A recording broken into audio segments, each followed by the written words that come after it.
O governo colocou o servidor público como um inimigo público. E veja bem que crime fazer isso. O nome é servidor público, é aquele que existe ali para servir o bem comum, para servir o coletivo. E a gente passou a ver o servidor público como aquele juiz que ganha R$200 mil e não vai trabalhar e etc., que é um caso isolado no meio de tantos, mesmo no meio judiciário, onde você tem pessoas que dedicam uma vida inteira para passar por situações absolutamente duras, difíceis e etc. E a gente pega, não, aquele exemplo. A gente, quando fala em servidor público, não pensa no professor que ganha R$2 mil para trabalhar numa zona de guerra e ensinar aquelas crianças que muitas vezes perderam os pais para o tráfico e a única esperança que eles têm é ter aquela educação deles. A gente não pensa nas enfermeiras que trabalham em condições subhumanas para tentar salvar vidas. Por que a gente não pensa nessas pessoas? Por causa de uma propaganda que existe tentando diminuir o tamanho do Estado. Só que tem dois problemas de você diminuir sem propósitos, de você diminuir sem um plano, de você diminuir com mentiras o tamanho do Estado. O primeiro é que a gente vive num dos países mais desiguais do mundo. E nesse país tão desigual, onde tem lugares que você precisa de 2 horas de canoa, 10 dias de barco para poder chegar, você fala o seguinte: é a iniciativa privada, é o livre mercado que vai fazer essas pessoas saírem das condições de desigualdade dela?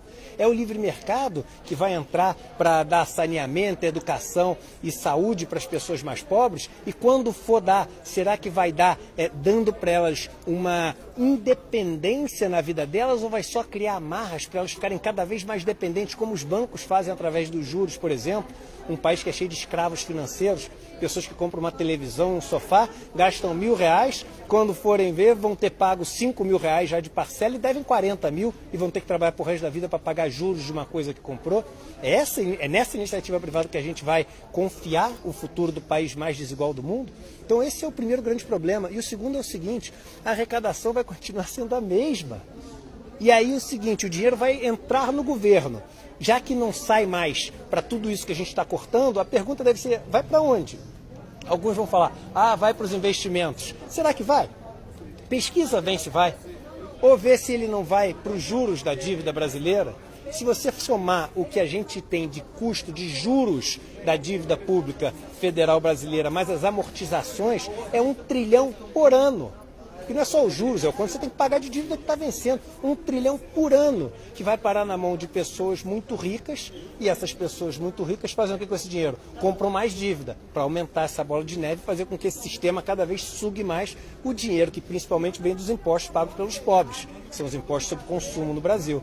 E lembrando, servidores públicos são 12 milhões no Brasil e que dividem um bolo de pouco mais de 700 bilhões de reais. Estou incluindo tudo aqui: militares, civis, federais, municipais, estaduais.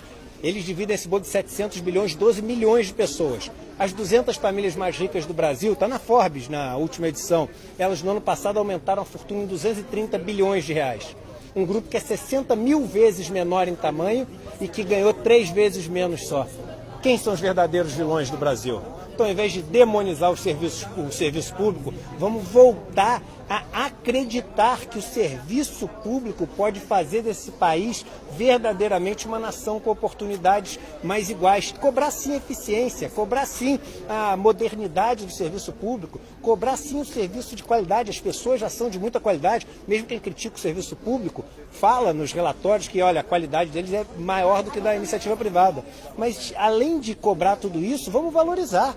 Porque são eles aqueles que não têm as amarras do mercado, que tudo que tem que ser feito tem que ter a justificativa do lucro, que podem fazer desse país uma nação.